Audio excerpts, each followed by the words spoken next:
Hello student, स्वागत है आप सभी का आपके अपने चैनल गॉड क्लासेस पर। गॉड क्लासेस यानी मैथ्स भी एंड मस्ती भी। तो बच्चों, आज की जो क्लास है अप्लाइड मैथमेटिक्स क्लास 11th के स्टूडेंट्स के लिए है, क्योंकि आप लोगों के जो एग्जाम्स है वो बहुत क्लोज है।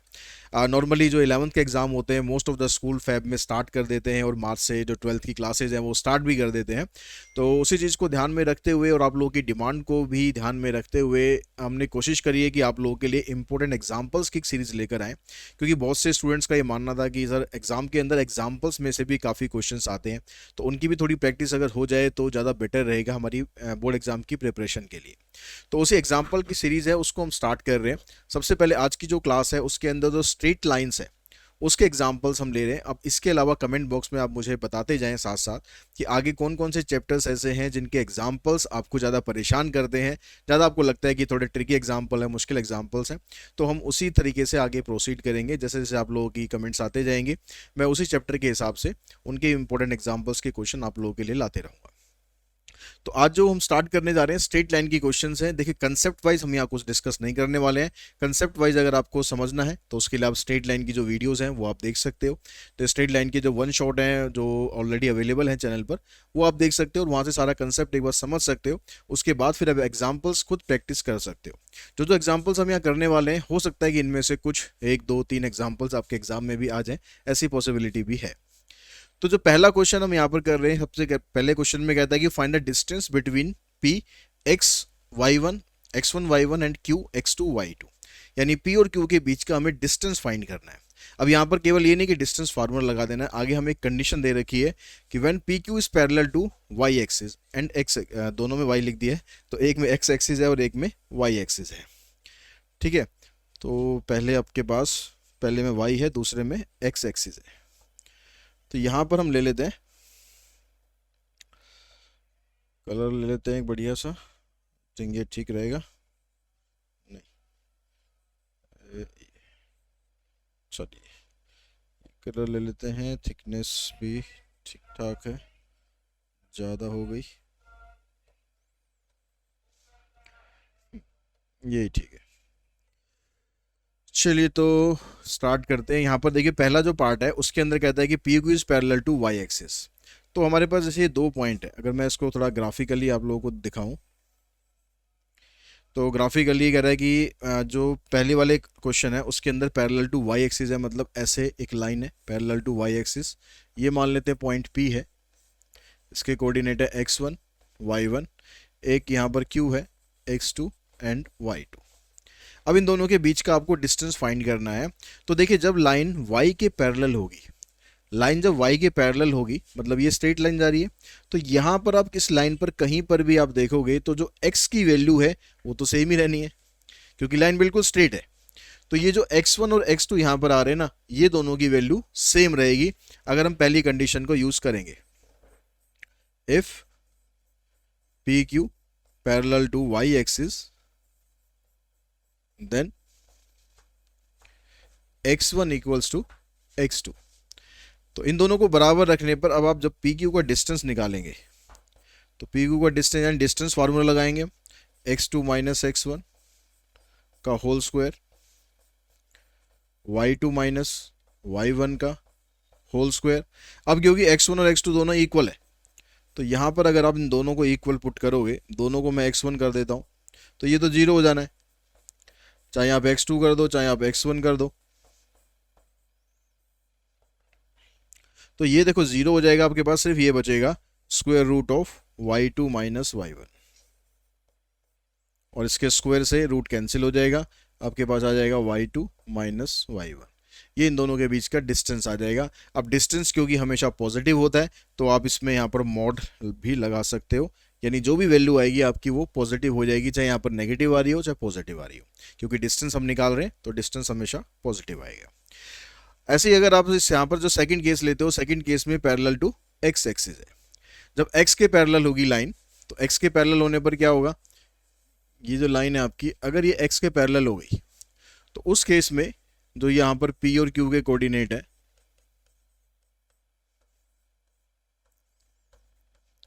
इसमें आप देखोगे जो वाई वाली लाइन है ये, इस लाइन के ऊपर वाई का कोई भी पॉइंट आप देखोगे तो वो सेम ही होगा।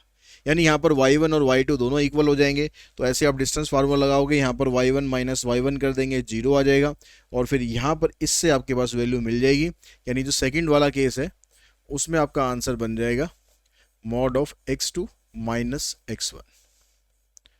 ठीक है, इसी तरीके से आपको करना है, तो मैं पूरा डिटेल में नहीं लिख रहा हूँ, तो बड़े इजीली आप इसको कंप्लीट कर सकते हैं।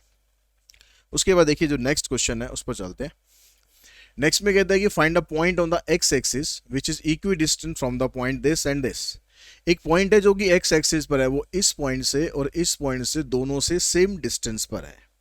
ठीक है, तो एक्स एक्सिस के ऊपर पॉइंट है, तो हमने मान लिया कि जो पॉइंट पी एक्स एक्सिस पर है इसके कोऑर्डिनेट होंगे एक्स और जीरो।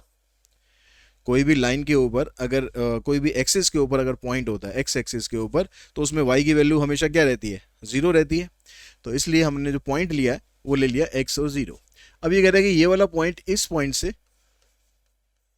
और इस पॉइंट से, इन दोनों पॉइंट से सेम डिस्टेंस पर है। तो इसको अगर हम ए ले लेते हैं, इसको अगर हम बी ले लेते हैं, तो यानी यहां पर ये क्वेश्चन में आपको कह रहा है कि जो पी ए और पी बी है ये दोनों आपस में इक्वल है। यही क्वेश्चन में बात कर रहा है कि पी ए और p b equidistant. Equidistant मतलब इक्वल डिस्टेंस, दोनों का डिस्टेंस बराबर है। तो जब डिस्टेंस यहाँ पर इक्वल होगा तो आप इस तरह से लिख सकते हो, और अगर मैं यहाँ पर स्क्वायर कर दूंगा तो भी तो इक्वल ही रहना है। स्क्वायर करने का फायदा क्या होगा, जब आप डिस्टेंस फार्मूला में रूट लगाते हो, वो रूट आपको लगाने की जरूरत नहीं पड़ेगी क्योंकि आपने पहले ही स्क्वायर कर दिया, उस रूट का काम तमाम आपने पहले ही कर दिया। तो फार्मूला लगाते हैं हम यहाँ पर, distance formula 7 minus x, 7 minus x, 6 minus 0, और जब पी बी का डिस्टेंस निकालेंगे तो 3 माइनस एक्स, 4 माइनस 0। ठीक है, यहाँ रूट लगाने की जरूरत नहीं है, क्यों, क्योंकि आपने पहले यहाँ पर स्क्वायर कर दिया है। अब यहाँ पर आप आइडेंटिटी यूज करो, तो ए का स्क्वायर, बी का स्क्वायर, माइनस 2ab, 6 माइनस 0 मतलब 6 ही हो जाना है, 6 का स्क्वायर 36 हो गया। यहाँ पर a माइनस बी का होल स्क्वायर करेंगे तो a का स्क्वायर, b का स्क्वायर, 2ab, 4 माइनस 0 4 हो गया, 4 का स्क्वायर आ गया 16। अब यहाँ से देखो एक्स स्क्वायर हो जाएगा कैंसिल, तो ये x वाली टर्म है माइनस 6x, इसको आप इधर लाओगे तो यहाँ ऑलरेडी माइनस 14 है, इधर आके प्लस 6 हो जाएगा, 9 और 16 25 हो गए। इन दोनों को ऐड करके इस साइड ले जाओ तो 9 प्लस 6 15, 4 और 4 ये हो गया 8। तो यहाँ से हमारे पास बचेगा माइनस 8, इधर से आ जाएगा 8 माइनस 2 6, माइनस से माइनस कैंसिल, तो x की वैल्यू आ जाएगी 60/8, यानी इसको हम 4 से काट देते हैं तो 15/2।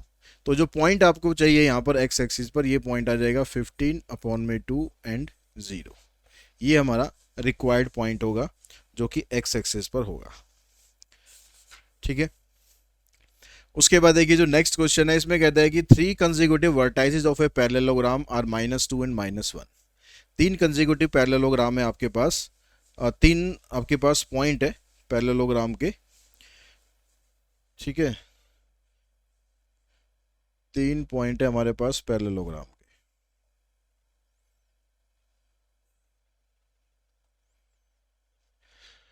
तो हमने एक पैरेललोग्राम यहां पर ड्रॉ किया, ये पैरेललोग्राम हमने ड्रॉ कर लिया। अब ये कहता है कि यहाँ पर इसके जो कोऑर्डिनेट है वो है -2 -1। तो एक कोऑर्डिनेट आ गया आपका -2 -1, एक कोऑर्डिनेट आ गया 1 0, और एक कोऑर्डिनेट आ गया 4 3। तो चौथा कोऑर्डिनेट है ये आपको फाइंड करना है, इसको मान लेते हैं हम कि ये x है और y है। ठीक है, अब इस तरह के क्वेश्चंस में जब आपको पैरेललोग्राम के ऐसे 3 वर्टेक्स दे रखे हैं और चौथा वर्टेक्स आपको फाइंड करना है, तो यहाँ पर डिस्टेंस फार्मूला से कभी मत जाना। डिस्टेंस फार्मूला से अगर आप गए तो क्वेश्चन बहुत लंबा हो जाएगा। आप कहोगे भाई इसकी अपोजिट साइड्स इक्वल हैं तो उससे हम चले जाते हैं, तो ऐसा नहीं करना है भाई। ठीक है, यहाँ पर हमेशा आपको मिड पॉइंट फार्मूला यूज़ करना है। मिड पॉइंट क्यों यूज़ करना है, क्योंकि पैरेललोग्राम की एक प्रॉपर्टी होती है कि अगर हम इसके डायगोनल को ज्वाइन करें, इसके डायगोनल को अगर हम ज्वाइन करें तो ये दोनों डायगोनल इसको सेम पॉइंट पर इंटरसेक्ट करते हैं, मतलब बाइसेक्ट करते हैं। तो diagonal of parallelogram bisect each other, diagonal of parallelogram bisect each other. ये प्रॉपर्टी तो आप लोगों को सबको पता ही होगी। अब बाइसेक्ट करने का मतलब है कि अगर आप इसके कोऑर्डिनेट अगर मैं नाम दे देता हूं ए बी सी डी, तो अगर आप ए सी के मिड पॉइंट को निकालोगे तो वो ये पॉइंट आएगा, और अगर आप बी सी का मिड पॉइंट निकालोगे बी डी का तो भी वो ये पॉइंट आएगा। यानी mid point of a c, mid point of a c is equals to mid point of b d. ठीक है, ये दोनों हमेशा बराबर रहेंगे। अब ए सी का मिड पॉइंट निकालोगे तो इसके लिए मिड पॉइंट फार्मूला यूज करना है। मिड पॉइंट फार्मूला क्या था हमारा, x1 plus x2 divided by 2। तो यहां पर जब आप ए सी के मिड पॉइंट लोगे तो ये x1 हो गया, ये x2 हो गया, यानी -2 प्लस 4, अपॉन 2, और -1 प्लस 3, y1 प्लस में y2 अपॉन में 2।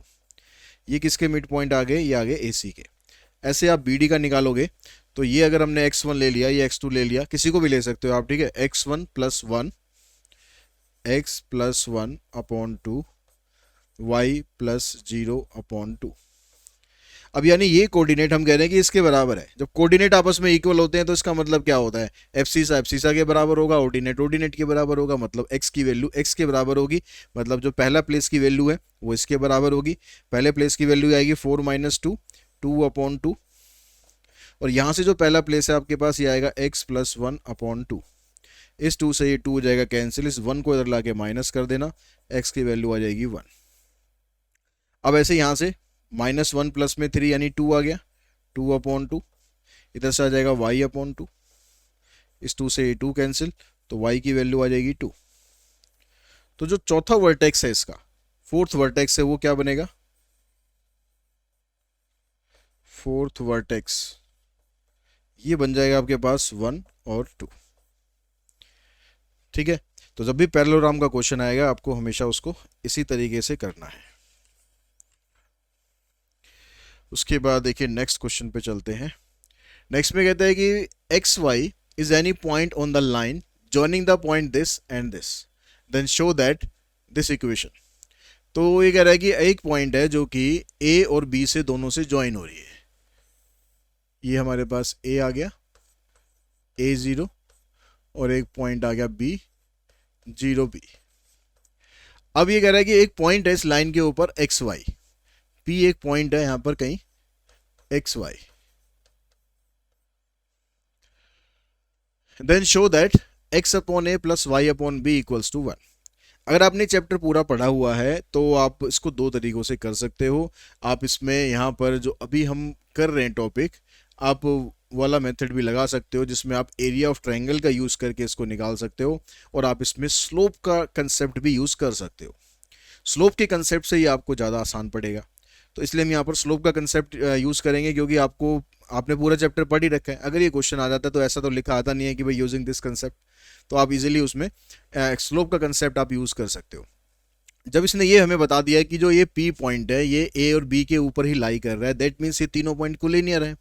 जब पॉइंट कोलिनियर होते हैं तो आप AP का स्लोप निकालो या PB का स्लोप निकालो, दोनों के स्लोप बराबर होंगे। तो यहाँ दिखा के कि because APB are collinear, therefore slope of AP equals to slope of PB।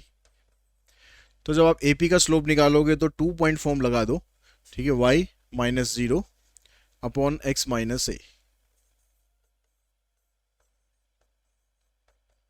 और BP का स्लोप लगाएंगे तो आ जाएगा 0 b minus y upon 0 minus x. तो यहाँ से रह जाएगा आपके पास y अपॉन x माइनस a, यहाँ से रह जाएगा b माइनस वाई अपॉन में x minus x. Cross multiply करते हैं तो ये आ जाएगा माइनस एक्स वाई, इधर से आ जाएगा b x minus x y, फिर माइनस ए बी और प्लस ए वाई। देखिए इधर भी माइनस एक्स वाई, इधर भी माइनस एक्स वाई, तो ये तो हो जाएगा कैंसिल। अब यहाँ से आप जो ए बी है इसको इधर शिफ्ट कर लो, तो ये बन गया आपके पास A B equals to B x plus A y. अब इस पूरी इक्वेशन को आपको डिवाइड कर देना है ए बी से, क्यों डिवाइड कर देना है, क्योंकि जो कांस्टेंट वाली टर्म है ना इसमें आपको 1 चाहिए, तो कांस्टेंट टर्म ये है हमारे पास।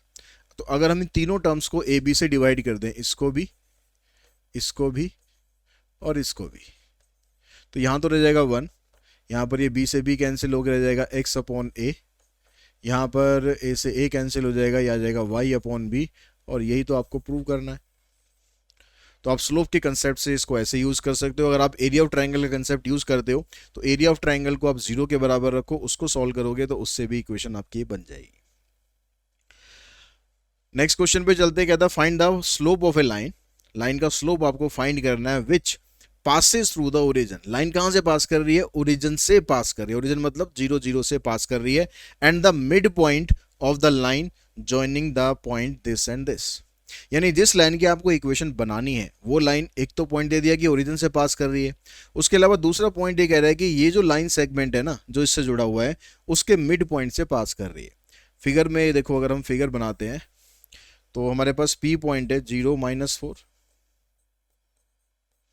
और क्यू पॉइंट है 8 और 0। अब जिस लाइन की हमें इक्वेशन बनानी है, सपोज लाइन का नाम ले लिया मैंने ए बी, तो वो ओरिजिन से पास कर रही है, एक तो ये ओरिजिन पॉइंट हो गया, और दूसरा वो कहां से पास कर रही है, जो इसका मिड पॉइंट है, इसका मिड पॉइंट यहां से ऐसे पास कर रही है। तो आपको इसकी इक्वेशन बतानी है, इसका स्लोप बताना है। तो स्लोप के लिए हम यहाँ पर क्या कर सकते हैं कि स्लोप के लिए देखो, या तो आपके पास एक दो पॉइंट जो दे रखे हैं आपके, उन दोनों पॉइंट से आप स्लोप निकाल सकते हो, जैसे हमने यहाँ पर निकाला था। तो हम क्या करते हैं, हमें ये पॉइंट इसने कह दिया कि भाई इसका मिड पॉइंट है, तो यहाँ पर आप मिड पॉइंट फार्मूला लगाओ। अब मिड पॉइंट फार्मूला लगा के आप बी के कोऑर्डिनेट निकाल दो। तो कोऑर्डिनेट ऑफ बी,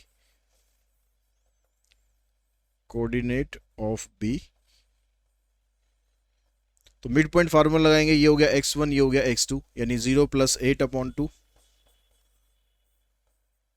और -4 + 0/2। तो इसको सॉल्व करोगे आ जाएगा देखो 4, और यहां से आ जाएगा -2। तो ये आपके पास इसके कोऑर्डिनेट आ गए, ठीक है। अब उसके बाद बी के पॉइंट आपके पास आ गए, ए के पॉइंट ऑलरेडी आपके पास हैं, तो अब आप इसका स्लोप निकाल सकते हो ना, स्लोप ऑफ ए बी। अब ए बी का स्लोप के लिए वही फार्मूला लगा दो, y2 - y1 upon x2 - x1। तो y2 हमारे पास ये हो जाएगा और x2 हमारे पास ये हो गया, तो -4 अपॉन -2/4, यानी आ जाएगा -1/2। ये इस लाइन का स्लोप आ जाएगा।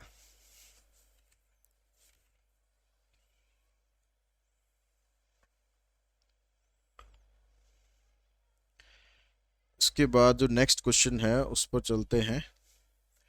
नेक्स्ट में कहता है कि without using Pythagoras theorem. Pythagoras theorem पहले ही मना कर दिया, सोचना भी मत उसके बारे में कि उसको यूज करना है आपको।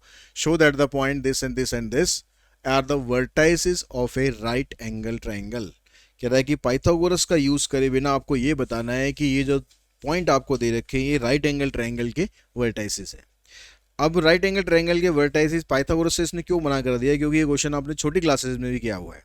उसमें आप पाइथागोरस से तीनों साइड निकालते थे, ए बी निकाल दी, बी सी निकाल दी, ए सी निकाल दी, फिर एक के स्क्वायर जो होगा वो बाकी दोनों के स्क्वायर के सम के बराबर हो गया, तो हम कह देंगे राइट एंगल ट्राइंगल है। लेकिन ये कह रहा है कि भैया आपको वो यूज़ तो करना ही नहीं है, उसको तो भूल जाओ, आप स्लोप का कंसेप्ट यूज़ करो। कि स्लोप के कंसेप्ट में आप कैसे करेंगे, क्योंकि जब ये कह रहा है कि राइट एंगल ट्राइंगल है तो दैट मीन्स यहाँ पर कोई ना कोई दो साइड आपस में 90 डिग्री का एंगल बनाएंगी, कोई सी भी दो साइड बनाए। हमें ये तो अब इसने बोला नहीं कि कौन सी साइड बनाएंगी, लेकिन हमें अपने आप देखना है कि कौन सी साइड बना सकती है। और जब 90 डिग्री का एंगल कोई दो साइड अगर बना देंगी दैट मीन्स वो राइट एंगल ट्राइंगल बनेगा ही बनेगा। अब राइट एंगल ट्राइंगल कैसे पता लगेगा, उसके लिए स्लोप का कंसेप्ट अगर हम यूज़ करते हैं तो उसमें क्या होता है कि अगर दो लाइन आपस में परपेंडिकुलर हैं, दो लाइन अगर आपस में परपेंडिकुलर हैं तो उसमें स्लोप का जो प्रोडक्ट होता है वो -1 के बराबर होता है। तो हमने क्या करना है, स्लोप निकाल देना है ए बी का, बी सी का, ए सी का, तीनों का स्लोप निकाल लो। स्लोप ऑफ ए बी, तो ए बी का स्लोप निकालेंगे तो ये पॉइंट लेंगे आपके पास 4 4 और 3 5 है, 5 - 4 और 3 -4, 5 - 4 3 -4, तो ये आ गया आपके पास 1/-1 यानी -1। तो ये आपके पास वैल्यू आ गई किसकी, m1 की। m2 आप निकाल लो, स्लोप ऑफ BC निकालो। तो BC के स्लोप के लिए आपके पास ये वाला पॉइंट है और ये पॉइंट है, तो -1 -5, -1 -5 और -1 -3, तो हो जाएगा -6/-4 यानी 3/2। अब आप M3 निकालो, ये क्या होगा, स्लोप ऑफ AC। तो AC का स्लोप निकालेंगे तो आपके पास आ गया यहाँ से -1 -4, नीचे भी -1 -4 यानी -5/-5 यानी आ गया 1। तो अब आप देख रहे हो कि यहाँ पर M1 और M3 को अगर आप मल्टीप्लाई करते हो, M1 और M3 को मल्टीप्लाई करते हो तो भाई स्लोप का प्रोडक्ट -1 आ रहा है। इसका मतलब क्या हुआ कि AB और AC ये दोनों लाइन आपस में परपेंडिकुलर हैं। AB and AC are perpendicular line. अब AB और AC अगर परपेंडिकुलर है, इसका मतलब क्या बन गया कि हमारे पास इस तरह से कुछ ट्रायंगल होगा ये, ताकि AB और AC ये दोनों परपेंडिकुलर हो जाए। यानी यहाँ से ये प्रूव हो गया कि ये ट्रायंगल ABC जो एक राइट एंगल ट्रायंगल है। इसमें इसने ऐसा नहीं पूछा कि कौन सा एंगल राइट एंगल ट्रायंगल है, ऐसा अगर पूछ लेगा तो इन दोनों में कॉमन पॉइंट आपको देख लेना है, यहाँ भी A है यहाँ भी A है, तो एंगल A हमारा राइट एंगल है। ठीक है, बस आपको इस तरीके से इसको बताना है। और जो अगला क्वेश्चन है उसमें भी कह रहा है कि स्लोप का यूज करके आपको ये बताना है कि 4 पॉइंट जो हमने ले रखे हैं ना, ये पैरेललोग्राम के वर्टेक्स है। इसमें भी आप सेम कंसेप्ट यूज करोगे, लेकिन वहां पर राइट एंगल ट्रायंगल यूज कर रहे थे, यहाँ पर स्लोप के कंसेप्ट में क्या यूज करना है, पैरेललोग्राम की जो अपोजिट साइड्स होती हैं वो इक्वल होती हैं और साथ साथ पैरेलल भी होती हैं। तो जब भी आप एक पैरेललोग्राम बनाते हो, इसकी अपोजिट साइड पैरेलल भी होती हैं और इक्वल भी होती हैं। तो हमें यहाँ पर पैरेलल का काम है। अगर हम ये शो कर दें कि भाई ये साइड दोनों आपस में पैरेलल हैं, ये साइड दोनों आपस में पैरेलल है, तो प्रूव हो जाएगा कि ये पैरेललोग्राम है। तो हमारे पास जो वर्टेक्स है ये -2 -1 हो गया एक वर्टेक्स, ये हो गया A। ठीक है, दूसरा आ गया आपके पास 4 0, तीसरा आ गया 3 3, चौथा आ गया -3 2। ठीक है, अब यहां से आप स्लोप निकालो पहले, किसका, स्लोप ऑफ AB। AB का स्लोप निकालो, इसको नाम रख देते हैं हम M1। तो यहां से देखो आ जाएगा आपके पास 0, यहां पर ऑलरेडी माइनस है तो प्लस हो जाएगा, 0 + 1 4 + 2, तो आ जाएगा 1/6। अब आप निकाल लो CD का स्लोप, 4 क्यों लिख दिया, D है ये। ठीक है, स्लोप ऑफ CD, इसको नाम रख दिया हमने M2। तो 3 - 2 3 + 3, तो ये देखो 1/6 आ गया। तो यहां से हमने दिखाया कि M1 और M2 दोनों अगर इक्वल हैं, दैट मीन्स AB और CD दोनों आपस में पैरेलल है। सेम इसी तरीके से आप ये दिखाओ कि ये दोनों भी आपस में पैरेलल है, तो उसके लिए आप स्लोप ऑफ BC निकाल लो।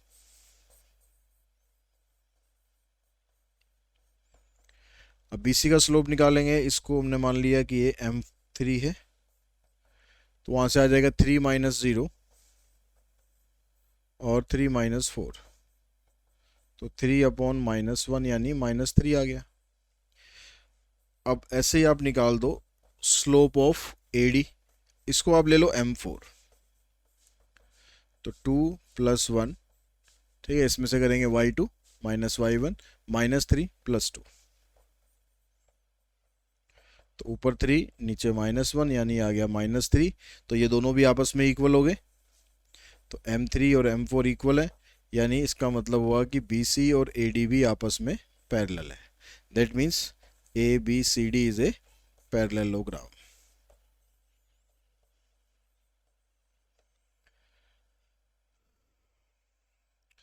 इसके बाद नेक्स्ट क्वेश्चन पर चलते हैं। यहाँ कहता है find the equation of straight line whose y intercept is -3 and which is parallel to the line joining the point this.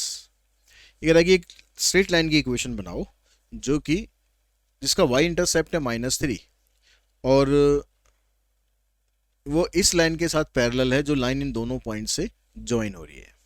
तो जब लाइन आपस में पैरेलल होती है तो भाई स्लोप भी आपस में दोनों का इक्वल होना चाहिए। तो हम इसका स्लोप निकाल लेते हैं, इस लाइन का स्लोप निकाल लेते हैं। तो slope of line joining the point -2 3 and 4 -5। तो इसका स्लोप आ गया जी, इसको नाम रख देते हैं हम m, -5 -3 4 + 2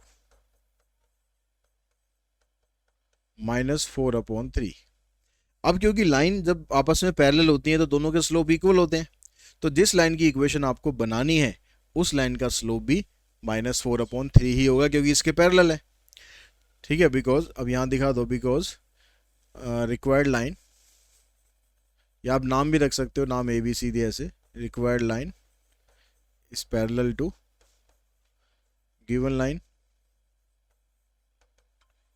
तो therefore slope of line is also equals to -4/3। तो यहाँ से इक्वेशन क्या बनेगी लाइन की, यहाँ फार्मूला लगेगा y equals to mx + c, क्योंकि आपके पास स्लोप भी आ गया, आपके पास इंटरसेप्ट भी दे रखा है, तो m की वैल्यू -4/3 है और c की वैल्यू -3 है। तो इसको यहाँ क्रॉस मल्टीप्लाई कर दो, ये आ जाएगा 3y इक्वल्स टू -4x -9, और इन सबको एक ही तरफ इकट्ठा कर दो, 4x + 3y + 9 is equals to 0। अब इसका जो सेकंड पार्ट है उसमें सेम क्वेश्चन है, लेकिन पैरेलल की जगह परपेंडिकुलर है। तो उसमें आप क्या करोगे, उसमें क्या करोगे, यहाँ पर जो आप स्लोप निकालोगे, इन दोनों पॉइंट से लाइन जुड़ रही है 3 + 5 और -1 -0, यानी -8 आ गया। अब यहाँ पर लाइन परपेंडिकुलर है, तो जब परपेंडिकुलर होता है तो स्लोप का प्रोडक्ट -1 होता है, इसमें इक्वल होता है पैरेलल में, उसमें प्रोडक्ट -1 होता है। तो यानी जिस लाइन का आपको स्लोप निकालना है उसको अगर हम m2 नाम दे दें, तो m1 और m2 की जो वैल्यू है ये -1 आएगी। अब इसमें से m1 आपके पास -8 है, तो m2 की वैल्यू आप निकालोगे तो +1/8 होगी। यानी अब आपके पास लाइन के लिए स्लोप ये है। तो अब इक्वेशन जब आप बनाओगे लाइन की, उसमें आपको रखना है y इक्वल्स टू m की जगह ये रखना है और c की जगह -3 तो ऑलरेडी था ही। अब यहाँ क्रॉस मल्टीप्लाई करोगे, 8y इक्वल्स टू x -24, तो x + 8y, x -8y, इसको उधर लेके जाएंगे, -24 इक्वल्स टू 0। ये आपके पास दो लाइन की इक्वेशंस आ जाएंगी।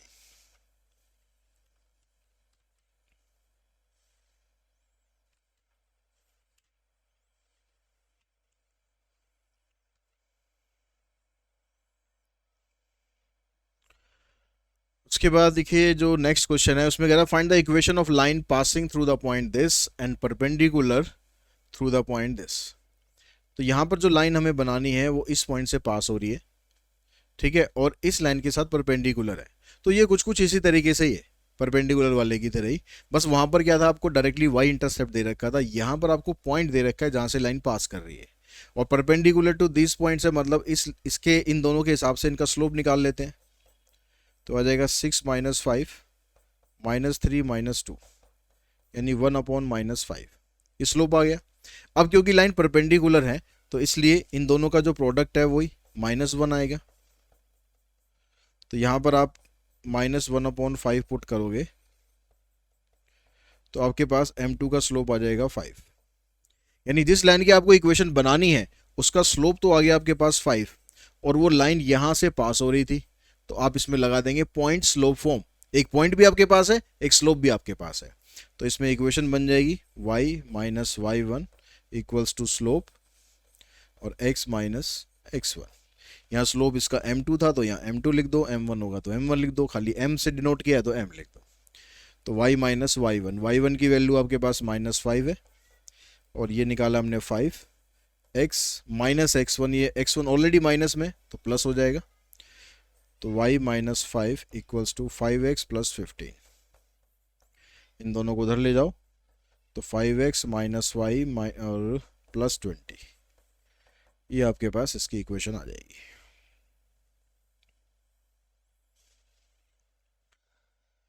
उसके बाद नेक्स्ट क्वेश्चन पे अगर हम चलें तो नेक्स्ट क्वेश्चन कहता है कि find the equation of right bisector. Right bisector मतलब राइट एंगल भी है, बाइसेक्टर भी है, यानी मिड पॉइंट से जा रहा है, of the line segment joining the point 3 4 and -1 2।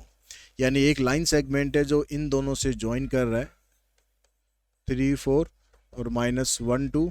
हम एक राइट बाइसेक्टर है, राइट बाइसेक्टर का मतलब ये वाला पॉइंट इसका मिड पॉइंट आ जाएगा बाइसेक्टर की वजह से, और राइट एंगल की वजह से हम इसका स्लोप निकाल लेंगे जैसे हमने पिछले क्वेश्चन में निकाला था।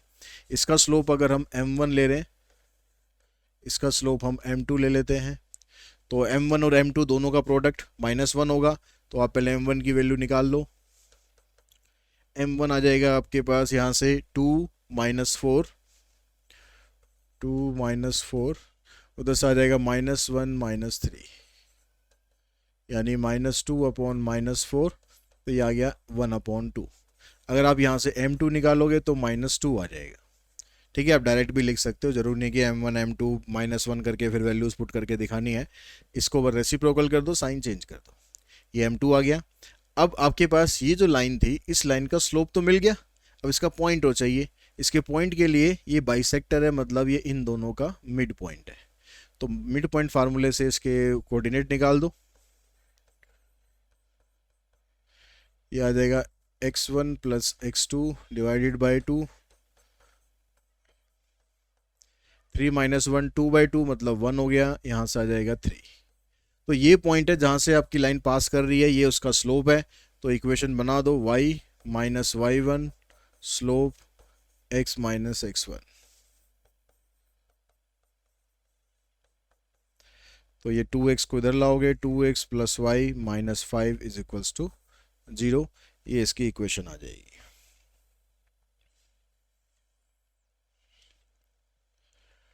उसके बाद जो नेक्स्ट क्वेश्चन है उसमें कह रहा है straight line passes through the point, this point एक स्ट्रेट लाइन है, ठीक है, वो इस पॉइंट से पास हो रही है, which bisect the part of the line intercept between the axis. ये कह रहा है कि जो दोनों एक्सिस है ना आपके पास, ये y एक्सिस और ये x एक्सिस, इन दोनों को जब ये इंटरसेप्ट कर रही है लाइन, तो वो लाइन इसको इक्वल पार्ट्स में डिवाइड कर रही है। तो लाइन इसको इक्वल पार्ट्स में ऐसे डिवाइड कर रही है। ये वाला जो पॉइंट है, ये ए बी, ये इन दोनों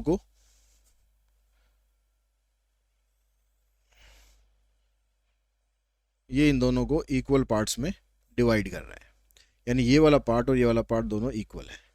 इसका लाइन का मतलब ये है। अब हमें शो करना है कि इस लाइन की जो इक्वेशन है ये x/a y/b = 2 है।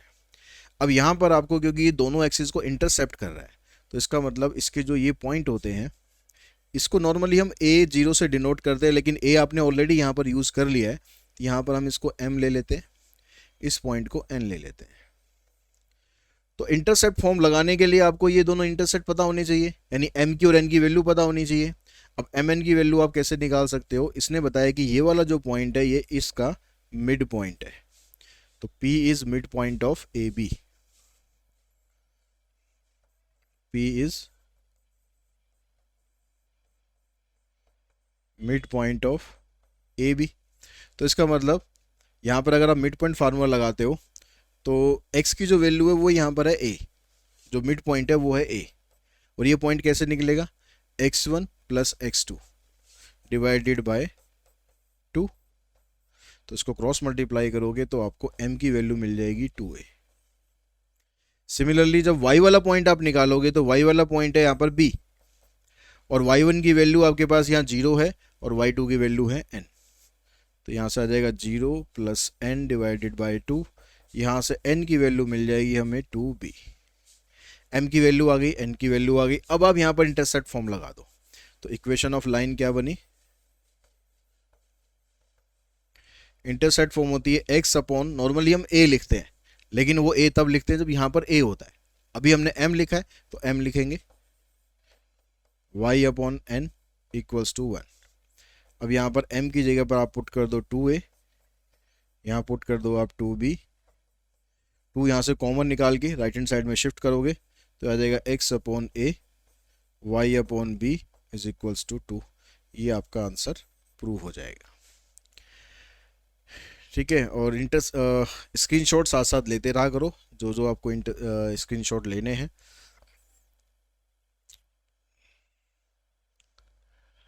नेक्स्ट क्वेश्चन पे चलते हैं। नेक्स्ट क्वेश्चन में कहता है कि find the equation of line which passes through the point -4 3। Line इस पॉइंट से पास कर रही है and the portion of the line intercepted between the axes is divided internally in the ratio 5:3 by this point। पिछले question में और इस question में बस इतना ही डिफरेंस है।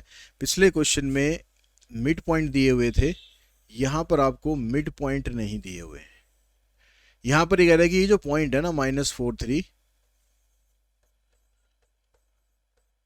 अब ये पॉइंट जरूरी नहीं है, ये पॉइंट आप कहीं भी ले लो, ये हम मतलब कोऑर्डिनेट ग्राफ के हिसाब से नहीं चल रहे हैं कि भाई आप कहोगे यहाँ पर उधर माइनस तो यहाँ पर नहीं आएगा।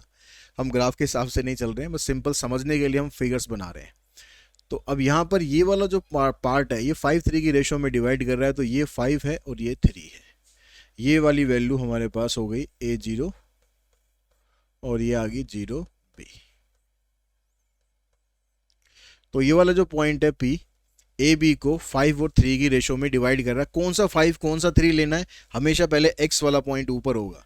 जब 5 3 लिख रहा है तो पहले x वाला पॉइंट होगा, यानी जो x की तरफ से डिस्टेंस है वो होगा, और जो y की तरफ से डिस्टेंस होगा वो बाद में होगा। तो अब आपको यहाँ पर a और b की वैल्यू निकालनी है। और पिछले क्वेश्चन में आपने लगाया था मिड पॉइंट फार्मूला, यहाँ पर लगाओगे आप सेक्शन फार्मूला। अब सेक्शन फार्मूला में जब आप x की वैल्यू निकालते हो तो फार्मूला ये होता है m1 x2 m2 x1 divided by m plus m1 plus m2, ये फार्मूला होता है।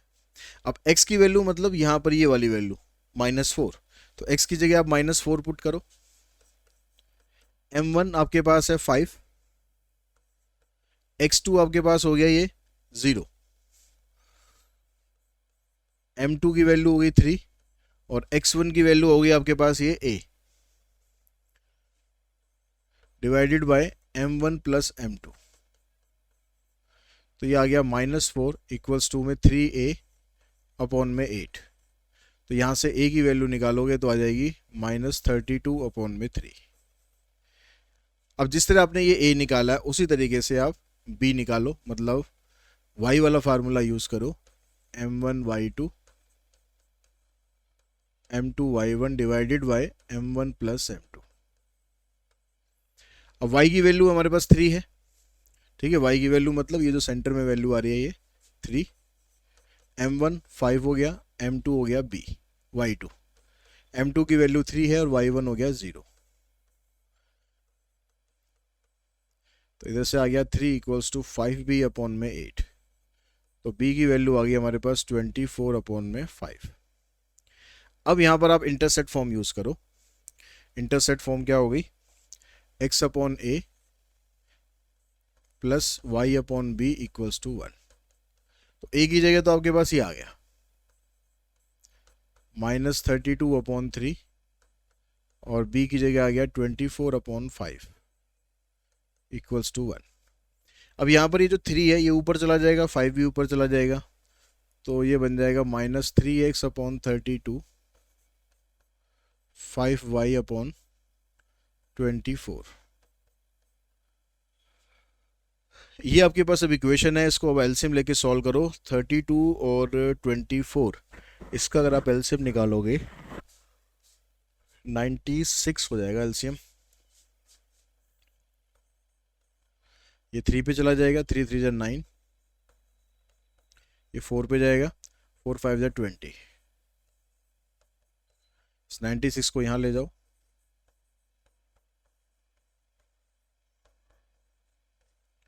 तो ये आपके पास इक्वेशन बन गई, ठीक है। आंसर जो फाइनल आपका ये भी हो सकता है, लेकिन हो सकता है कि बुक में ये जो वैल्यू है x वाली वैल्यू वो प्लस कर रखी हो। नॉर्मली हम x की वैल्यू में प्लस करके लिखते हैं। प्लस करने का मतलब आप इन दोनों को उधर शिफ्ट कर दो, तो हो जाएगा 9x minus 20y plus 96 equals to 0। ये आपका आंसर आ गया। चेक कर लेते हैं एक बार कि बुक में प्लस करके ही लिखा हुआ है या ऐसे ही छोड़ दिया है। देखो प्लस करके लिखा हुआ है 9x माइनस 20y प्लस में 96। वैसे अगर आप यहाँ पर भी अपना आंसर छोड़ देते हो तो भी वो आंसर ठीक है, गलत वो भी नहीं है।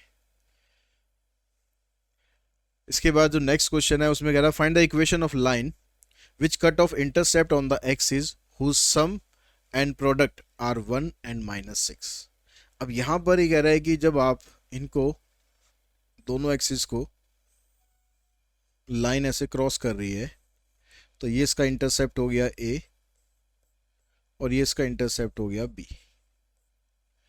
ठीक है, अब ये कह रहा है कि equation of the line which cut off intercept on the axis whose sum and product are 1 and -6। जो इंटरसेप्ट है ना उनका सम, इंटरसेप्ट का जो सम है आपको वो दे रखा है 1 और जो इनका प्रोडक्ट है ये दे रखा है -6। तो यहां से पहले आपको ए की और बी की वैल्यू फाइंड करनी है और ए बी की वैल्यू जब फाइंड कर लोगे तो ये वाली इक्वेशन के अंदर आपको ए और बी की वैल्यू डाल देनी है। जब भी लाइन दोनों एक्सिस को क्रॉस करेगी हमेशा आप ये वाली इक्वेशन यूज कर सकते हो। तो अब यहां पर देखो ए की वैल्यू यहां से निकाल लेते हैं, ये आ जाएगी 1 - बी, यहां पर पुट कर दो,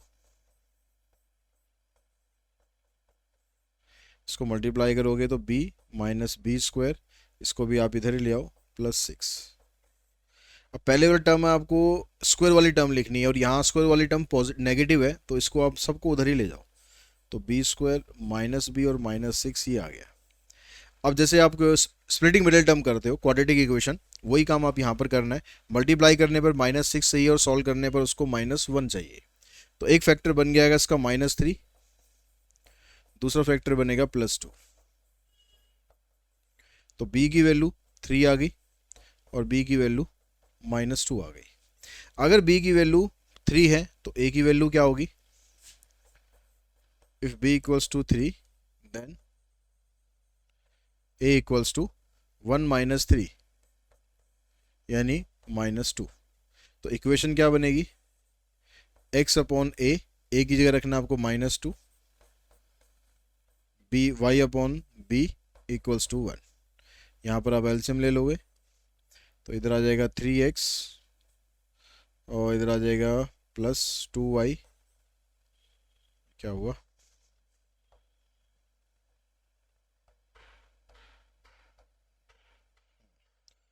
+2y इक्वल्स टू 1। इसको क्रॉस मल्टीप्लाई करते हैं इधर, -3x + 2y इक्वल्स टू 6, यानी इक्वेशन बन जाएगी 3x -2y + 6 इक्वल्स टू 0। अब यहाँ पर जो दूसरी कंडीशन है उसको यूज करते हैं। अगर b की वैल्यू -2 है तो उस केस में a की वैल्यू क्या हो जाएगी? 1। अब b की जगह यहाँ पर आप -2 डालोगे, यहाँ तो ऑलरेडी माइनस है तो माइनस माइनस प्लस हो जाएगा, तो ये 3 आ जाएगा। तो अब यहाँ इक्वेशन बनाओगे तो आ जाएगी x/3 y/b की वैल्यू -2 इक्वल्स टू 1। तो वैसे एलसीएम आ जाएगा 6, इधर आ जाएगा 2x -3y equals to 1। Cross multiply करोगे तो 2x -3y is equals to 6। 6 को उधर रख लो या इधर ले आओ, दोनों तरीके से आंसर आपका ठीक है।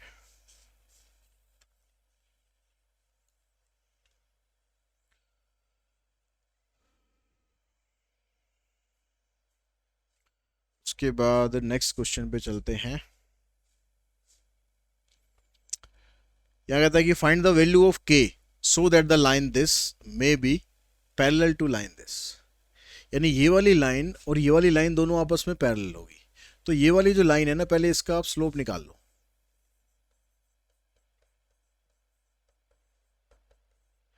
इस लाइन का अगर हम स्लोप निकालें, इसको m1 से डिनोट कर लेते हैं, तो जब भी आपको जनरल इक्वेशन ऑफ लाइन दी होती है तो स्लोप का फार्मूला सीधा आप क्या यूज कर सकते हो? -a/b। तो a मतलब जो x का कोफिशिएंट है 2 आ गया और b मतलब जो y का कोफिशिएंट है तो ये k आ गया।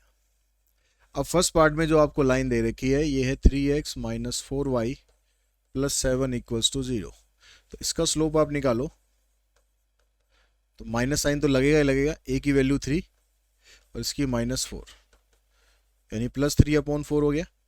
अब जो पहले वाली सिचुएशन है उसमें लाइन पैरेलल है तो पैरेलल में दोनों का स्लोप इक्वल होता है, तो यानी m1 और m2 दोनों को बराबर रखो। m1 की वैल्यू -2/k है, इसकी वैल्यू 3/4, तो k की वैल्यू आ जाएगी -8/3। जो सेकंड वाला पार्ट है उसमें जो लाइन की इक्वेशन है आपके पास वो है 3y प्लस 2x माइनस 1। इसमें ध्यान रखना कि y वाली टर्म पहले दे दी है, तो उसको या तो आप स्टैंडर्ड फॉर्म में लिख लो, ऐसे लिख लो ताकि गड़बड़ ना हो। अब यहाँ से इसका स्लोप लोगे, इसको नाम रख देते हैं m3, तो माइनस a अपॉन b। अब परपेंडिकुलर में क्या होता है, यहाँ पर लाइन आपको दे रखी है परपेंडिकुलर, तो परपेंडिकुलर में क्या होता है, दोनों के स्लोप का प्रोडक्ट -1 के बराबर होता है। तो m1 और m3 का प्रोडक्ट -1 हो गया। m1 हमें दे रखा है -2 अपॉन के, m3 आ गया -2 अपॉन 3 इज इक्वल्स टू -1। तो k को उधर ले जाओ, ये आ जाएगा आपके पास -4 अपॉन 3। तो k की वैल्यू इस केस में आएगी +8 अपॉन 3, सॉरी माइनस आएगी, यहाँ भी इधर माइनस था ना, यहाँ भी माइनस आएगी और वहाँ भी माइनस आएगी। चेक कर लेते हैं एक बार, दोनों केस में माइनस आ रही है। नेक्स्ट में कहता है कि the line through the point this and this intersect the line this eight right angle. तो राइट एंगल मतलब वही स्लोप का प्रोडक्ट -1। तो इन दोनों से स्लोप निकालो, इन दोनों से स्लोप निकालोगे तो आ जाएगा 1 - 3 और 4 - h। और ये जो लाइन की इक्वेशन है यहाँ से स्लोप निकालो, तो -a अपॉन b की वैल्यू -9 है यानी 7 अपॉन 9। अब ये कह रहा है कि दोनों एक दूसरे को राइट एंगल पर कट करते हैं यानी दोनों का प्रोडक्ट -1। तो यहाँ से आ जाएगा ये -2 अपॉन 4 - h इंटू 7 अपॉन 9 की वैल्यू आ गई -1। अब यहाँ से h की वैल्यू आपको फाइंड करनी है, तो यहाँ आ गया -14 और इधर से आ जाएगा -9 4 जा 36 9h। ये माइनस माइनस तो हो जाएगा कैंसिल। इस 9h को आप इधर लाओ, +9h इक्वल्स टू 36 - 14। तो 9h की वैल्यू आ गई और h की वैल्यू आ जाएगी 22 अपॉन में 9। ये आपके पास h की वैल्यू आ गई।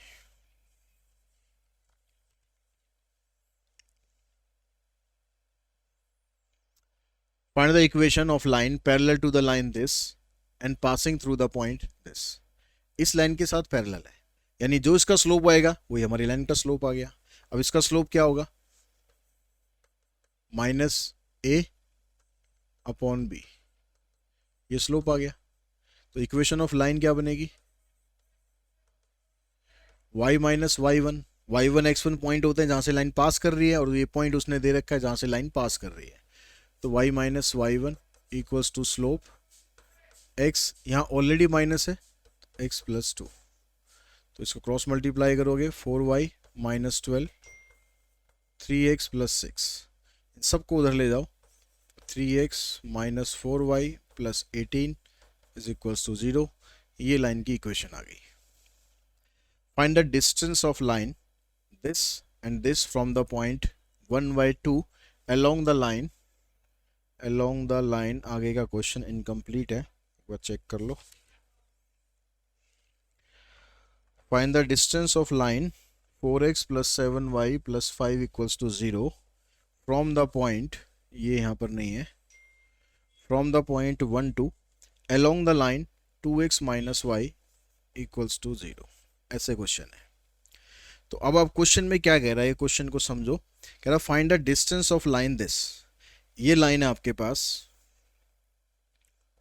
4x + 7y + 5 equals to 0 from the point 1 to, एक पॉइंट आपके पास है 1 to,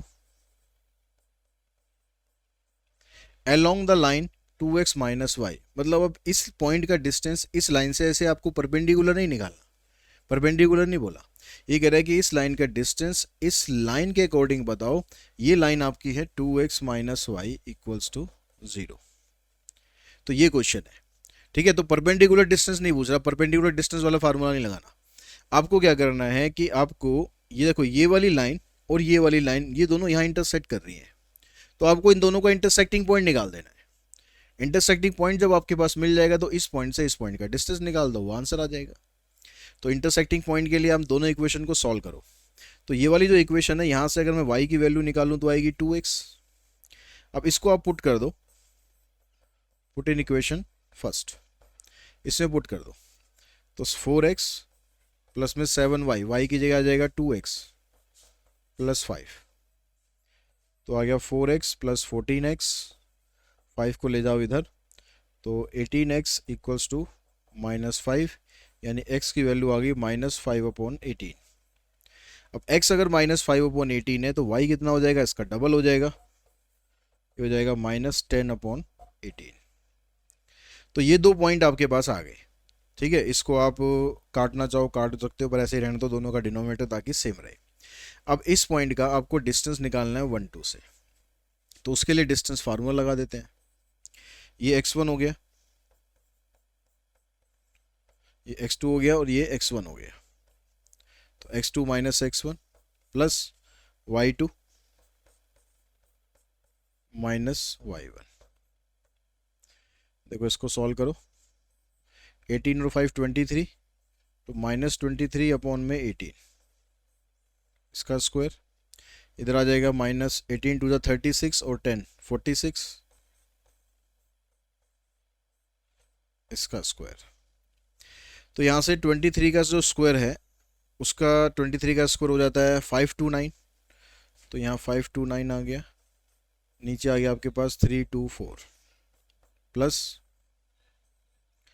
46 का स्क्वायर निकालना पड़ेगा। तो 46 का स्क्वायर 36, 6 24 और 3 27, 4 24, 4 16 और 2 18,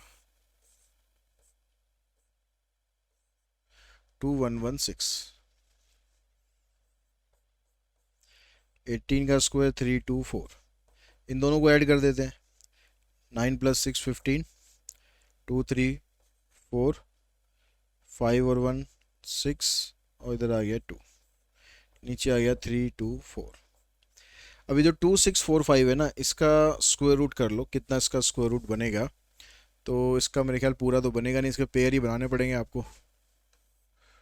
2645 5 से काट देते हैं, 25, 5 दूनी 10, 5 ने 45, तो ये 23 का बन जाएगा। तो ये बन जाएगा आपके पास 23 का, तो पेयर बन रहा है 23√5 और नीचे 324 का होता है 18, तो आ जाएगा 23/18√5। ये हमारे पास इसका आंसर बनेगा। इसके बाद नेक्स्ट क्वेश्चन पे चलते हैं। यहाँ कहता है if the line this and this and this are concurrent. Concurrent मतलब लाइनें एक ही पॉइंट से पास करती हैं, ठीक है, सेम करंट दौड़ रहा है इनमें, सेम इलेक्ट्रिसिटी की लाइन है। तो find the value of P, P की वैल्यू बतानी है। तो अब ये जो तीनों इक्वेशन आपको दे रखी है, एक तो ये हो गई, एक ये हो गई और एक ये हो गई, तीनों कह रहा है कि कनकरेंट है, यानी इन तीनों का इंटरसेक्टिंग पॉइंट सेम है। तो आप जिसमें पी दे रखा है ना, पी, इसको छोड़ दो, अभी फर्स्ट और थर्ड को सॉल्व करके इनका इंटरसेक्टिंग पॉइंट निकाल दो फ्रॉम फर्स्ट एंड थर्ड। अब इसको सॉल्व करने के लिए आप कोई भी मेथड यूज करो, तो मैं यहां पर यूज कर रहा हूं एलिमिनेशन।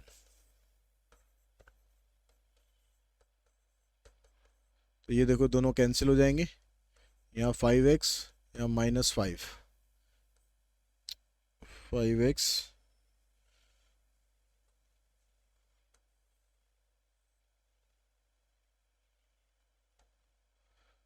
और यहाँ आ जाएगा -5 इक्वल्स टू 0। इसको आप इधर ले जाओगे तो x की वैल्यू आएगी 1। x की वैल्यू आप पुट कर दो यहाँ फर्स्ट में, 3 × 1 + y - 2, तो 3 - 2 1, 1 को उधर ले जाएंगे, आ जाएगा -1। तो इंटरसेक्टिंग पॉइंट आ गया 1 और -1। अब क्योंकि जो तीसरी लाइन है वो भी इसी पॉइंट से पास कर रही है, तो ये जो दोनों वैल्यू हमने निकाली हैं ये इस वाली इक्वेशन को सेटिस्फाई करती होंगी।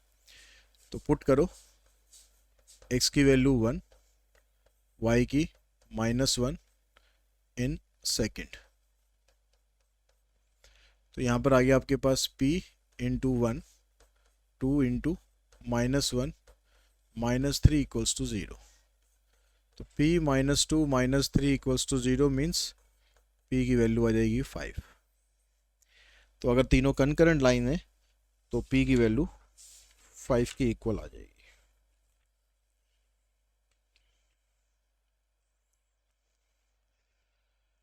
19 क्वेश्चन में कह रहा find the coordinate of the foot of perpendicular drawn from the point -1 3 to the line this.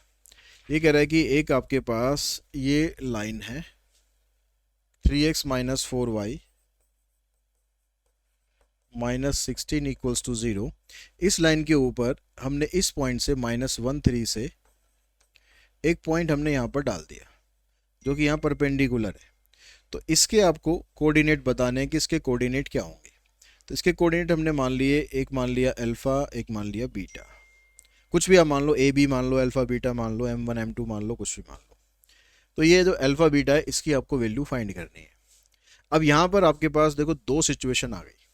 एक तो ये आ गई जब दोनों आपस में परपेंडिकुलर हैं तो दोनों के स्लोप का प्रोडक्ट -1 आएगा। तो इसका स्लोप अगर मैं M1 कंसिडर कर लूँ, इसका स्लोप M2 कंसिडर कर लूँ, तो M1 की वैल्यू बीटा -3 अल्फा +1 ये आएगी, और M2 की वैल्यू, ए की वैल्यू यहाँ पर 3 है, बी की वैल्यू -4 है। क्योंकि दोनों आपस में परपेंडिकुलर हैं तो M1 और M2 का प्रोडक्ट -1 हुआ। तो beta -3 upon alpha +1 into 3/4 equals to -1। तो यहाँ से आ जाएगा आपके पास ये 3 बीटा -9, 4 से इसको मल्टीप्लाई करोगे और यहाँ पर लेके जाओगे ये तो -4 अल्फा और -4, इसको आप इधर ले जाओ। 3 बीटा की वैल्यू आ गई -4 अल्फा +5। हमारे पास एक इक्वेशन ये बन गई। अब इसने जब यहाँ पर कहा कि भाई ये वाला पॉइंट इसके ऊपर ही है, फुटो परपेंडिकुलर है, मतलब ये जो अल्फा बीटा पॉइंट है इस लाइन के ऊपर ही है, तो इस लाइन की इक्वेशन को भी सेटिस्फाई करेगा। तो हमारे पास दूसरी इक्वेशन क्या बन जाएगी, यहाँ से आ जाएगा x की जगह पुट कर देंगे alpha 3 alpha -4 beta -16 equals to 0। ये आपके पास बन जाएगी सेकेंड इक्वेशन। अब इन दोनों इक्वेशन को सॉल्व करके आपके पास अल्फा और बीटा दोनों की वैल्यू आ जाएगी। अब इसको सॉल्व करने के लिए आप पहले इसको आप इधर ले आना, ठीक है, और साथ साथ में देखो जो अल्फा वाली वैल्यूज़ है उनको सेम करना है। तो यहाँ पर ये इक्वेशन है, इसको मैं अगर ऐसे लिख दूँ 4 अल्फा +3 बीटा और इक्वल्स टू 5, इसको आप फर्स्ट कंसिडर करो, ठीक है, इसको रहने दो। ऐसे ही सेकंड में भी हम 16 को इधर ले आते हैं तो ये बन जाएगा 3 अल्फा -4 बीटा इक्वल्स टू -16, इधर भी 3 बीटा है।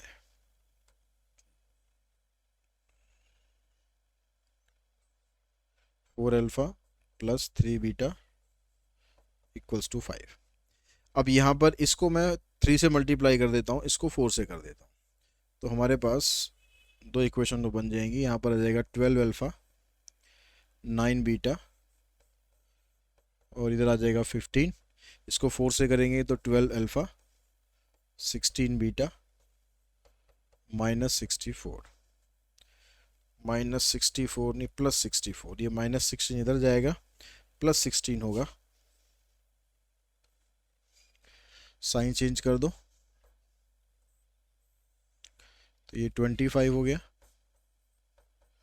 14 - 5 9, 5 - 1 4, तो बीटा की वैल्यू तो आ जाएगी -49/25। तो एक वैल्यू तो आपके पास आ गई, ठीक है। अब दूसरी वैल्यू और निकालनी है एक्स यानी अल्फा की, तो इसको आप पुट कर दो, चाहे तो आप यहाँ कर दो चाहे यहाँ कर कहीं भी कर दो। अगर हम फर्स्ट में पुट कर देते हैं तो ये 4 अल्फा +3 बीटा इक्वल्स टू 5। तो इसको इससे मल्टीप्लाई करेंगे और उस साइड भी ले जाएंगे, ठीक है। अभी तो माइनस में आएगा, मल्टीप्लाई करके उधर ले जाएंगे तो प्लस हो जाएगा, तो ये हो जाएगा 5 + 3 9 = 27, 3 4 = 12 और 2 14। तो 4 अल्फा इक्वल्स टू 25 एलसीएम या 125 + 147, तो ये बन गया हमारे पास 4 अल्फा इक्वल्स टू 5 + 7 12, 4 2 6 और 1 7 और ये आ गया 2। 4 से आप इसको कैंसिल कर सकते हो, तो अल्फ़ा की वैल्यू आ जाएगी 68/25। तो ये वाला जो पॉइंट है आपका ये बन गया 68/25 एंड -49/25। ठीक है, ये आपको फुट ऑफ परपेंडिकुलर आ गया। उसके बाद जो नेक्स्ट क्वेश्चन है, यहाँ कहता है find the image of the point 38 with respect to the line this assuming the line to be a plane mirror. अब यहां पर ये कह रहा है कि अगर हम इस लाइन को एक प्लेन मिरर एज्यूम करें,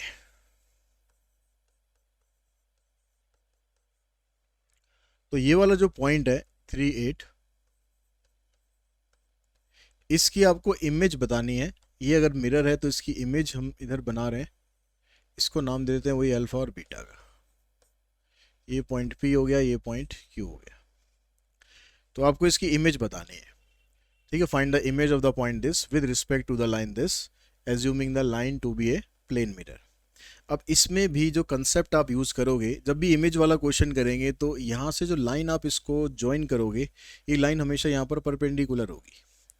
तो जैसे पिछले क्वेश्चन में हमने कंसेप्ट यूज़ किया था परपेंडिकुलर का, यहाँ पर भी वो कंसेप्ट तो यूज़ होगा ही होगा कि m1 और m2 का प्रोडक्ट -1 होगा।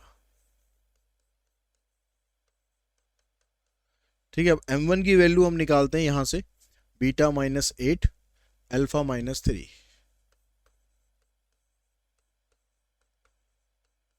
m2 की वैल्यू यहाँ से आ जाएगी -1/3।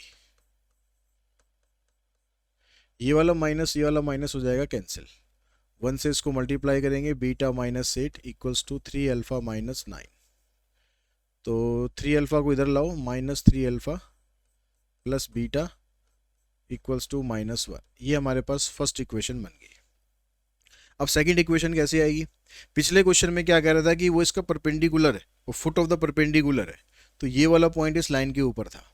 इस क्वेश्चन में क्या होगा, जब ये परपेंडिकुलर तो होगा ही होगा, लेकिन साथ में जब इमेज वाला क्वेश्चन आप करोगे तो ये जो डिस्टेंस होगा ना, ये डिस्टेंस भी आपस में इक्वल होगा, यानी ये पॉइंट पी क्यू का मिड पॉइंट होगा। तो उसके हिसाब से आप कोऑर्डिनेट निकाल दो एम के।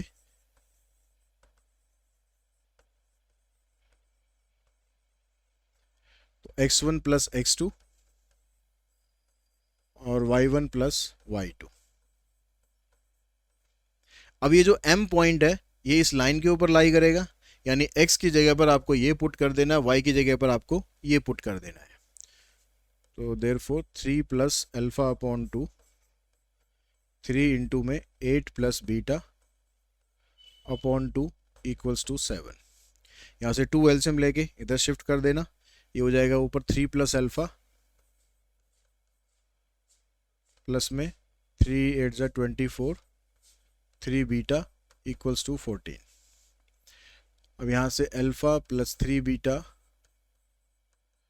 14 में से 24 माइनस करेंगे, -10 13, यानी -13 हो जाएगा। ये बन जाएगी सेकंड इक्वेशन। अब इन दोनों इक्वेशन को सॉल्व कर दो वैसे ही। तो हम यहाँ से सीधा इसको 3 से मल्टीप्लाई कर देते हैं बस। तो पहली इक्वेशन आपके पास ये है, दूसरी इक्वेशन हमारे पास, इसको 3 से मल्टीप्लाई कर देते हैं। साइन चेंज करने की इसमें कोई नीड ही नहीं है। यहाँ जाएगा 10 बीटा इक्वल्स टू -40, तो बीटा की वैल्यू आ जाएगी -4। बीटा -4 है तो इसको आप पुट कर दो सेकंड में, अल्फा प्लस 3 इंटू में बीटा, तो अल्फा की वैल्यू आ जाएगी -13 प्लस 12, यानी आ जाएगी -1। तो जो इसकी इमेज है इसके पॉइंट आ जाएंगे 1 और -1 और -4। ये इसकी इमेज बनेगी।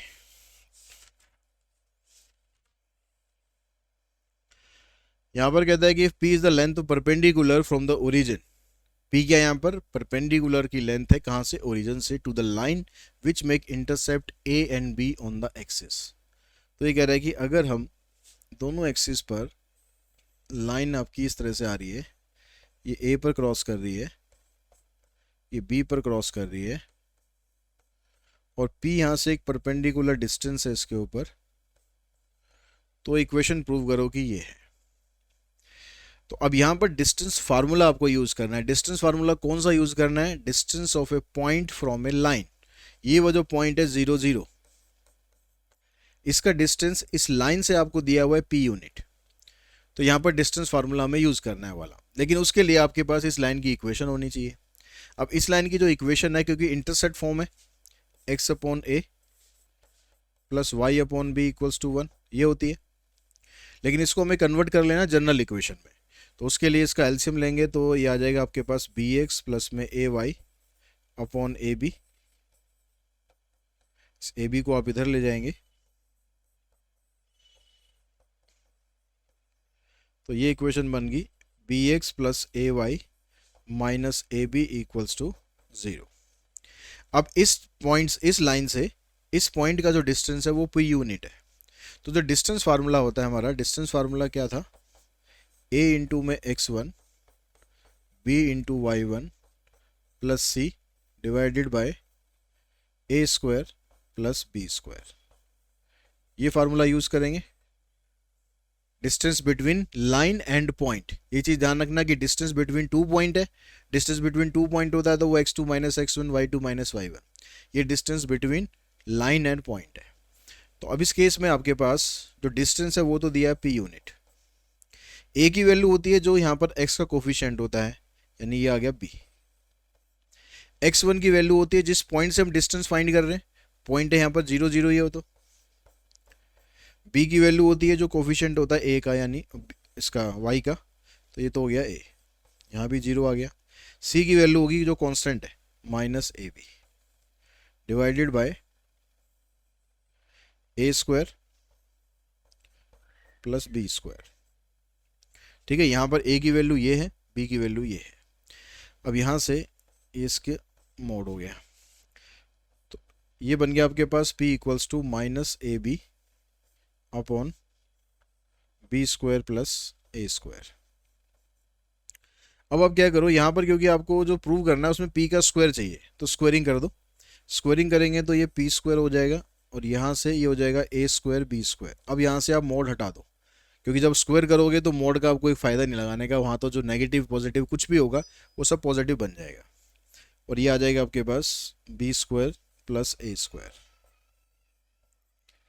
अब जो आपको प्रूव करना है उसमें 1 अपॉन पी स्क्वायर चाहिए, यानी इसका रेसिप्रोकल चाहिए। तो इसका रेसिप्रोकल करेंगे, अब इसका रेसिप्रोकल करेंगे तो यहाँ भी रेसिप्रोकल करना पड़ेगा।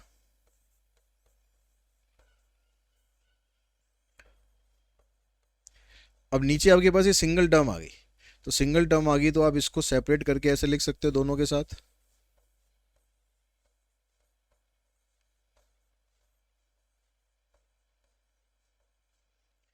यहाँ पर ये इससे कैंसिल, यहाँ पर ये कैंसिल, तो 1 अपॉन पी स्क्वायर की वैल्यू आ गई 1 upon A square plus 1 upon B square.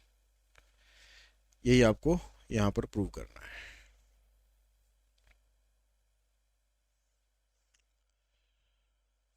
यहाँ कहता है in the triangle with vertexes A B and C. एक ट्राइंगल है, उसके 3 वर्टेक्स आपको दे रखे हैं। ठीक है, तो ये ट्राइंगल हमने बनाया एक, इसके 3 वर्टेक्स हैं A 2 3, B दे रखा है आपको 4 माइनस 1 और C हो गया माइनस 1 2। कह रहा find the equation and length of altitude from the vertex A।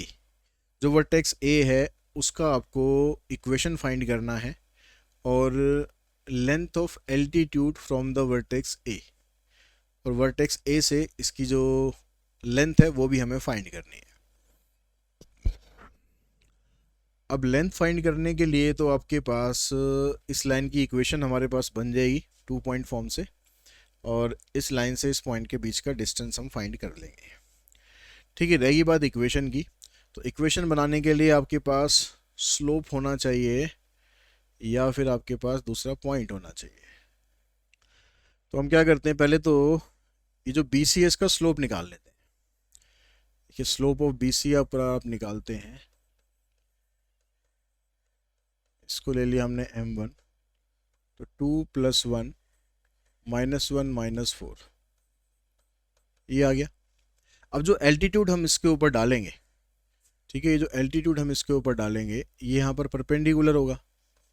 ये मान लिया हमने AD, तो AD अगर परपेंडिकुलर है तो इस केस में इसका जो स्लोप होगा, let AD is perpendicular on BC, तो इसका मतलब स्लोप ऑफ AD, इसको हम m2 रख देते हैं, और स्लोप ऑफ BC, इन दोनों का प्रोडक्ट -1। तो m2 की वैल्यू आपको फाइंड करनी है, m1 की वैल्यू आपके पास 3/-5 है, तो यहाँ से आपको m2 की वैल्यू मिल गई 5/3। तो आपके पास AD का स्लोप आ गया, और AD का पॉइंट तो आपको पास दे ही रखा है 2, 3, तो यानी इक्वेशन ऑफ AD क्या बन जाएगी,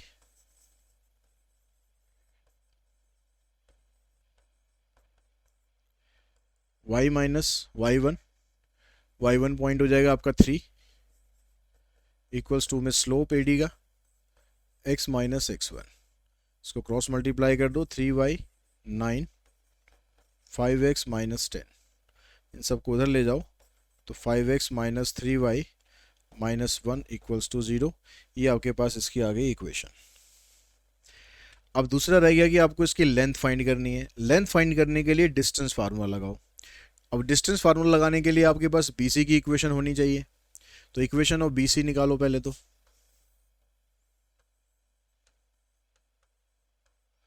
ये हो जाएगी y - y1, ये y1 यानी +1 हो जाएगा, फिर इधर होता है y2 - y1, 2 पॉइंट फॉर्म लगा रहे हैं, x2 - x1 और x - x1,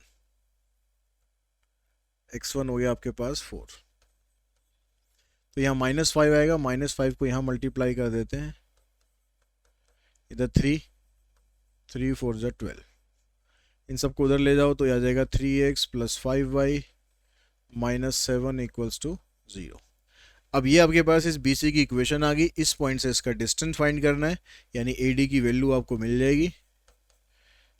फार्मूला वही लगाएंगे, डिस्टेंस फार्मूला, A इंटू में x1, B की वैल्यू 5 है, इंटू में y1, फिर उसके बाद C डिवाइडेड बाय A का स्क्वायर प्लस B का स्क्वायर, और यहाँ लगा देंगे मोड। तो 3 2 = 6, 5 3 = 15, 15 और 6 21, 21 में से 7 माइनस करोगे आ जाएगा 14,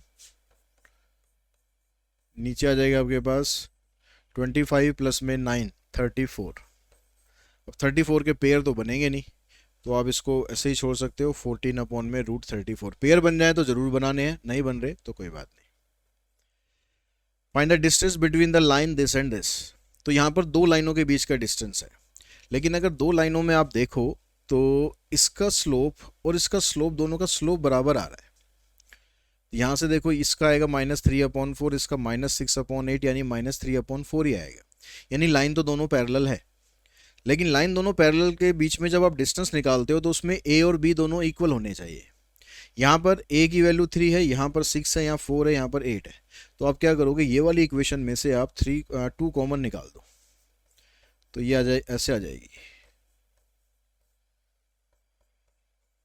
और इस 2 को आप यहाँ पर शिफ्ट करो,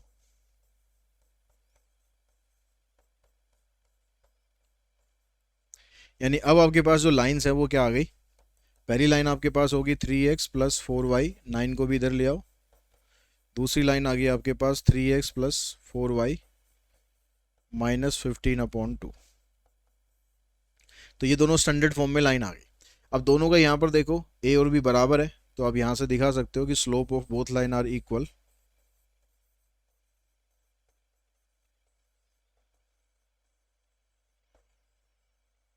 देयरफॉर लाइन्स आर पैरेलल,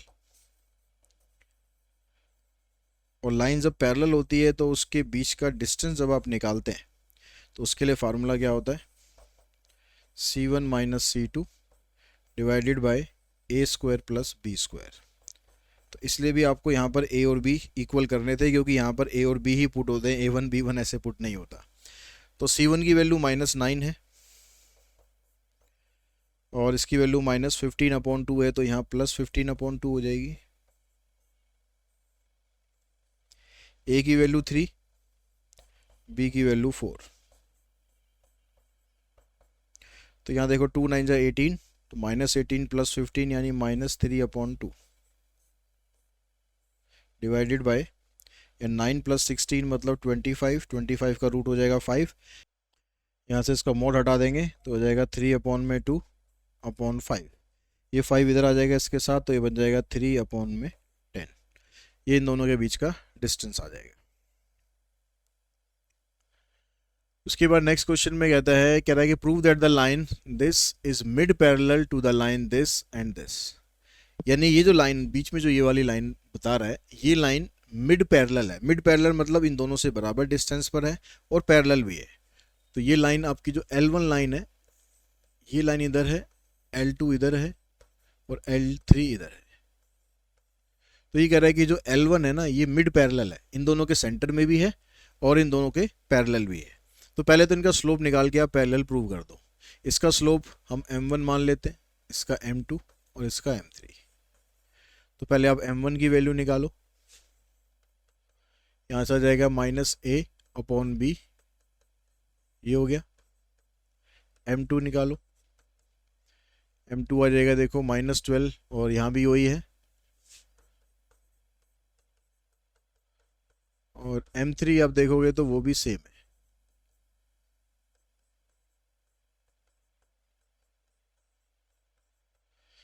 तो यहाँ एक चीज़ तो आपने प्रूव कर दी कि ये पैरेलल हैं तीनों। L1 parallel to L2 parallel to L3। अब बस ये दिखाना है कि L1 L2 का डिस्टेंस और L1 L3 का डिस्टेंस बराबर है। तो ये डिस्टेंस हम मान लेते हैं D1, इसको मान लेते हैं D2। तो D1 की वैल्यू जब आप निकालेंगे, मतलब आपको L1 और L2 इक्वेशन को यूज़ करना है, तो फार्मूला हमारे पास वही रहेगा C1 - C2 divided by a² + b²।